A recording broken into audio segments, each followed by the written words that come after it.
Thanks to AutoAlert for having us, the Modern Dealership team here at the NADA Show 2020, right in the middle of their booth, which has been quite busy. We've had the opportunity to have our In the Box interviews.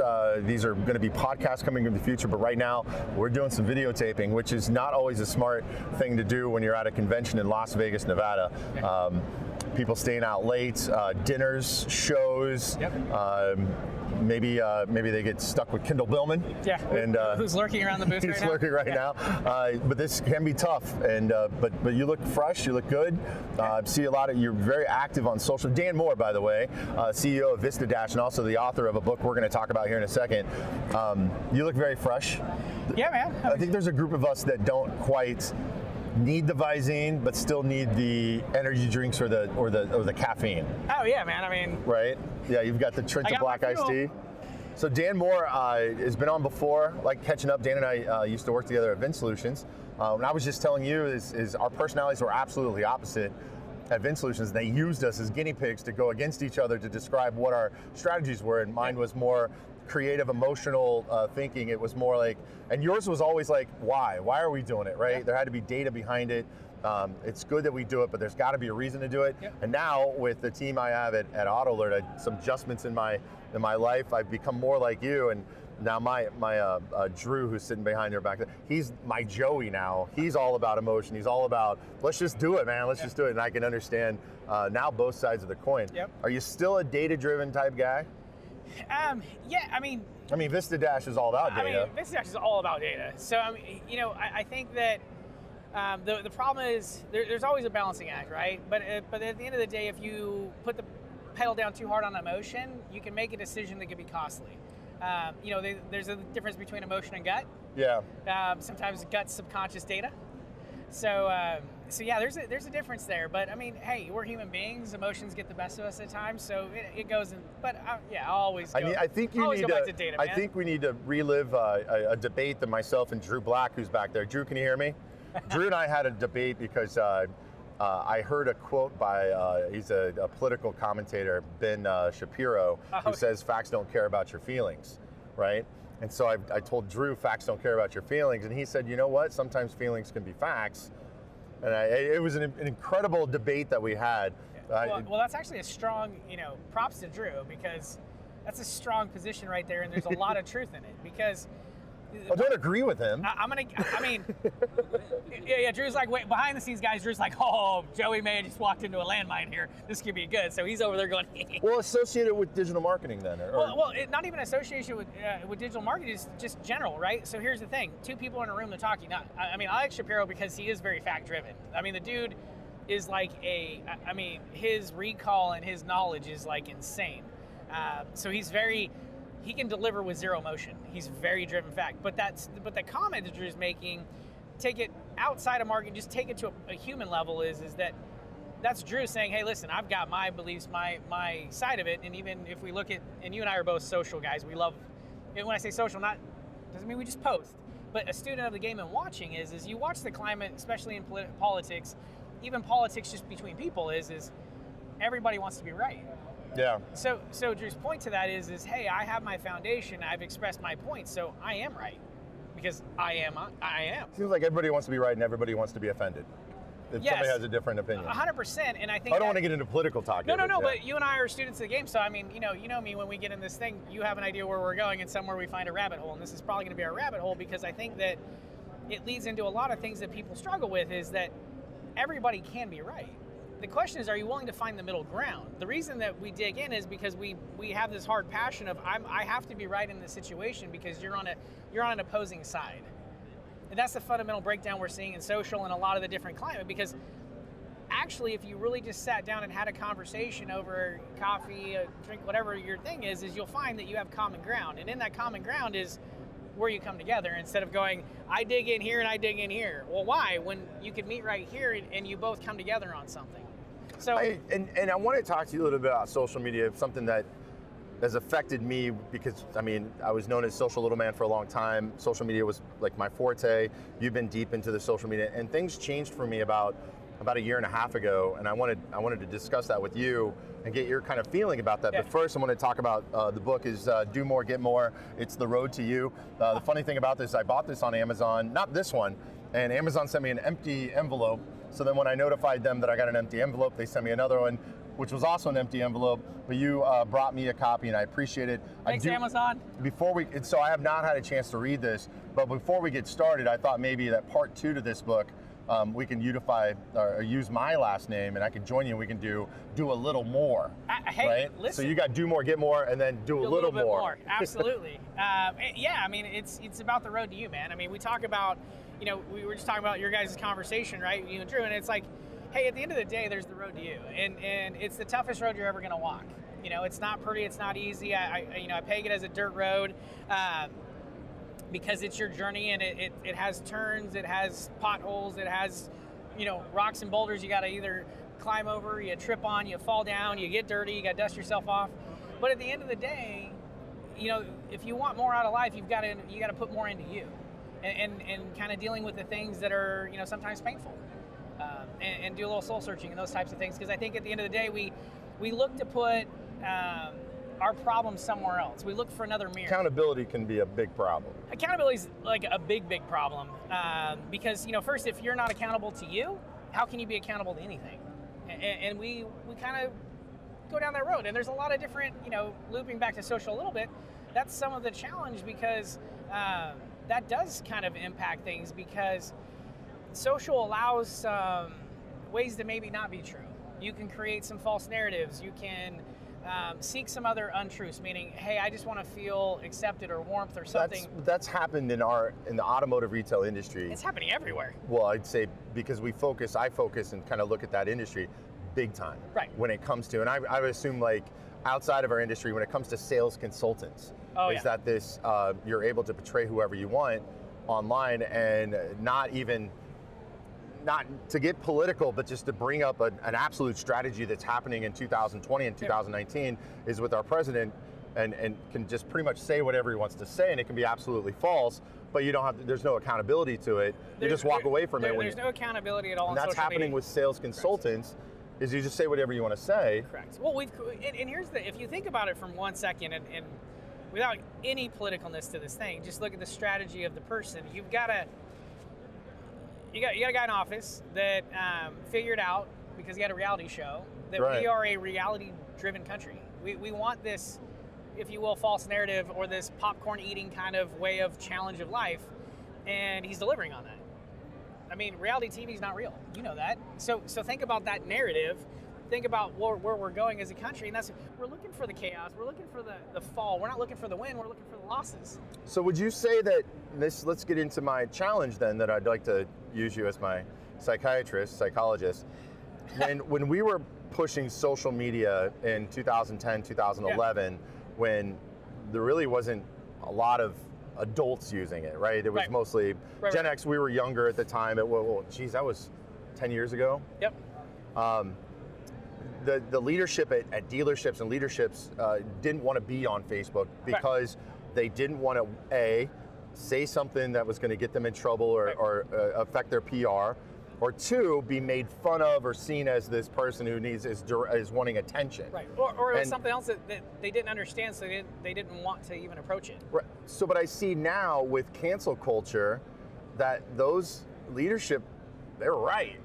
I mean, you can interpret anything that you see on social media any way you want to say it. And if you've got somebody who's a leader in a leadership position, even yourself, it can be misskewed, or the context is completely taken different. Well, not that you've done anything like that, but you are a CEO of a company. Yeah, well, no, and here's the thing, though, and you bring up a valid point. You've got, That's what's kept me from... No, and you're on point. Like, there's so many challenges and if you will, like, paths that can lead you in some kind of troubled water. If you work in a corporation and your brand becomes bigger than a corporation, you're going to find yourself in trouble. Like, I'm sorry, it is what it is. I've watched it play out. I've studied it. You look at guys, and the other part is that I think we're also looking at things. We see the Gary V's, the Tony Robbins, the Grant Cardones, and we're like, wow, they're amazing. They're making all this money. We start getting we start getting hooked on the concept of what they show, how they live, and that's their narrative. The problem is we're not taking the time to understand that it took them 15 years. Right. And we have a lot of people trying to do it in a week. Yeah, they're like, oh, I'm on social. Here's my money. You're a Gary Vaynerchuk fan. Has Gary Vaynerchuk affected your book at all of what you wrote? Is he somebody who's I'm talking about self-awareness. You don't think there's some synergies there? I'm just curious if somebody like Jerry V, that's in all industries, do you think he has been better for the world, or do you think that he is not been as good as what you think? But at first everybody's like, it's all about hustle. It's about working 16 hours a day. It's all about making what you to buy the jets. But here's the thing, though. You got to really look at it and go, is it? Right? Number one, is it? Because if you take a Warren Buffett, you take a Bill Gates, if you look at how they fundamentally operate, it's not. Warren Buffett gets up at like 6, 7 a.m., starts his day, does some reading, moves. Like his day, he gets 7, 8 hours of sleep. Like some of the crazy isn't exactly crazy. Everybody's predicted their own behavior pattern that's best for them and what works for them. I think Gary's done a great job. Gary said, hey, listen, I'm the most transparent. Here's my life right in front of you as it goes. He's created more content and syndicated it. I think he's done what's right for Gary. Here's the fundamental thing. I'm not Gary. You're not Gary. So that's where self-awareness needs to really play in to see what type of personality you are, and if you're going to be more of a Warren Buffett or if you're going to be a Gary Vaynerchuk. I'm on social, but not on social. Right? You know me. I mean, you've watched me. I strike and then I'm gone again. I strike and then I'm gone again. Because to me, it's like, hey, I have a full-time job, right? I have a responsibility to the brand of Vistadash and running the company and the team and that growth, to where Dan Moore is just Dan Moore and Dan Moore's over here. And now an author. And this was more of a, hey, look, this isn't a money grab. This was. Hey, why a book? 3 principles. One was as an introvert. And someone that's always kind of, Would you probably get confused on that, or people get confused on that and would say that you're an extrovert? I know, everybody. You get that a lot, right? This blows everybody. Okay. The second I drop that, it's I'm the same way. I'm exactly the same way. So I say that, introvert, it's like, okay, we pause there. I'm like, no, listen. At the end of the day, because the business I'm in and what we do, right, we are to be successful in showing that you can flex as a human being, as an individual. You can say, hey, I'm going this path and it requires me to come out of what I would say is my normal state, right? So Dan lives here in introvert land, let's call it. I have to flex out to here because this is how I'm successful and I progress my career, right? So we do that, but it can be controlled. It's push and pull. It's draining. But you also look at it like, oh, well, Dan, you speak. Okay, great. Think about that for a second. I get on a stage. I'm talking to you. Right. It's controlled. Right. Are you exhausted after you get off stage? Oh, yeah. Because I'm exhausted. Oh, well, I used to do the Vin All Hands, right? Yeah. I mean, I'm sitting out there. I mean, the last one I did before, I left was like 900 some odd people. I'm on the stage doing the whole thing. Everybody afterwards went to party. I went up to the hotel room and passed out. Yeah. Like I was done. Can this book be a tool to help, let's say, salespeople that are in the automotive retail industry that don't know if they're a Gary Vaynerchuk, don't know if they're a Warren Buffett, don't even know, they're not really sure of what they should be doing. 100%. So in the industry, and this was the thing I looked at, right? This is really what kind of led me to write the book in theory was, I look out and you see the Garys and everybody, and they're like the 1%ers just crushing it. And everybody's looking at that beacon. The problem is they're going, hey, I'm stuck right now. How do I just get to good? How do I just get to average? Like, I'm just trying to get to here. I want that, but how do I get to here? So I'm just saying, hey, here's some fundamental steps that's going to first get you to acknowledge where you're hung up. It's going to help you unpack your unhappiness, because generally 9 times out of 10 there's a layer of unhappiness. I don't like my job. I don't like this. And at the end of the day, it's just you're going to look in the mirror. And you're going to be like, a couple quick things, and you're going to go, it's me. Once you accept that, then you start unpacking. You start moving it forward. So it's literally helping you find all the things that are holding you back from being who you need to be. Because again, money, success, fame, whatever it is you're chasing, it's a byproduct. A lot of research went into this. Of you doing you. Yeah, absolutely. You're a stats guy, you're a numbers guy. Did that come into play with writing this? Oh, it all came into play, because the one thing I want to do is I wanted to put something out that everybody likes to punch holes, right? And as an introvert, what do you mean, punch holes? Punch holes. You put something out, somebody wants to find out, oh yeah, I'm calling BS on that, right? Oh, we talk smack. You know that, right? Yeah. And you've seen me in the work environment. Right. You've seen people try to fire shots at me, and I just come back with stats, and that was the end of that. So I approached the book the same way, like we approached the career, right? Like I put the research into what I was saying, and some of it's just my journey too. So you can't really call BS on my journey because I wrote the truth.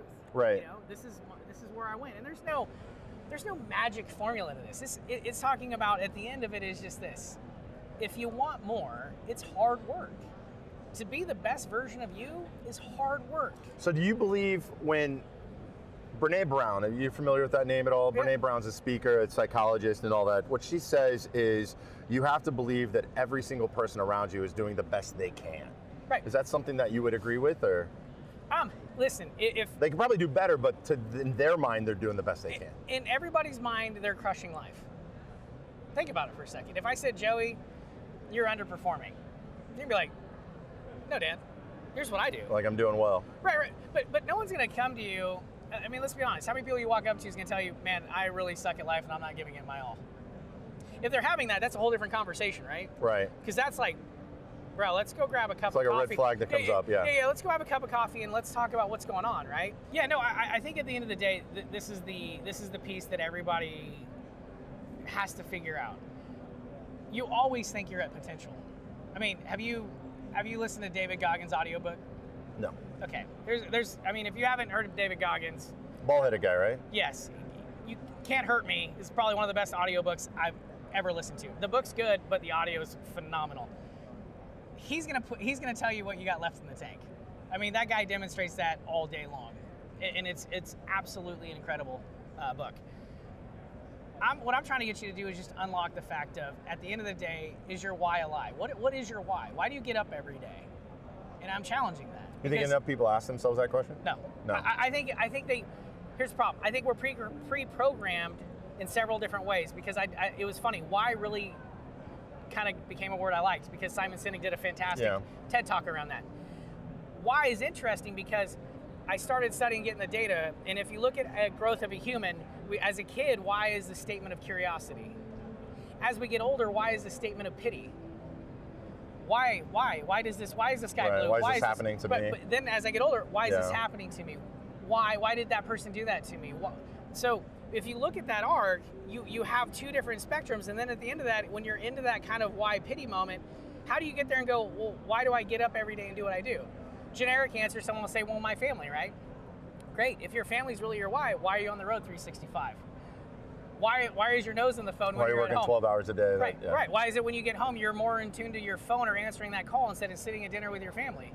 And if you asked your family, because your why is really your why, if you asked your family, do you want me working 12 hours making all this money, or would you rather me cut that back and I'm home all the time? I guess what the answer is going to be. They're going to want you to cut it back. So your book, this book here, Do More, Get More, The Road to You, I've got to, straight up, this seems like it's a self-awareness journey. Absolutely. It comes down as a self-awareness journey playbook, handbook, to really just become more self-aware of who you are and to get more double O's. Now this is available on Amazon. Amazon. I said I've ordered. Anywhere else? Is there? Amazon. Amazon's the place. That's where everybody shops anyway. That's where, I mean, so it's like, are you going to build a website to sell your book? I'm like, it's Amazon. Like, it's. So if dealers, why go compete against Amazon? If there's somebody out there in the dealer world that buys the book, do they get a percentage off their Vistadash or? Sure, why not? Yeah, sure. Why not? If you're a Vistadash client, just call me. I'll mail you. Yeah. No, I mean, listen. It's really about helping, and that was the other piece of why I wrote the book. Oh, you signed it. Thank you. Yeah. No, the piece was, can I help someone? I think of myself back when I was 19 years old. Right, that moment. I was like, what would you need? Yeah. I'm writing that for the 19-year-old. Are you wearing Cole Haans? And not when I was wearing Cole Haans. That's awesome. It was a desert, man. That's the perfect. You know that somebody is a worker and a road warrior and somebody who's constantly on their feet doing things. They're wearing Cole Haans. I'm not gonna wear Ferragamos. Oh, you got regulars on there. Okay. I'm not wearing the Ferragamos in the dirt, man. Dan Moore, you can check it out. It's on Amazon. It's called Do More, Get More, and definitely read it. I'm going to check in with again next year at NADA and find out how well this is done and if we're going to do a little more. Do a little more. Okay. Hey, it's been an absolute pleasure. And by the way, congratulations on your engagement, my friend. I'm super happy for you. Yeah, we'll see how that turns out. No, I'm asking myself why. Hey, you know why? Because everybody needs an Adrian. That's right. There Who's Adrian? Oh, from Rocky? There you go, bro. Didn't she die? Buddy, let's not go sad on the ending here. We're trying to wrap this up, and he just puts it in the dirt. Have a good day.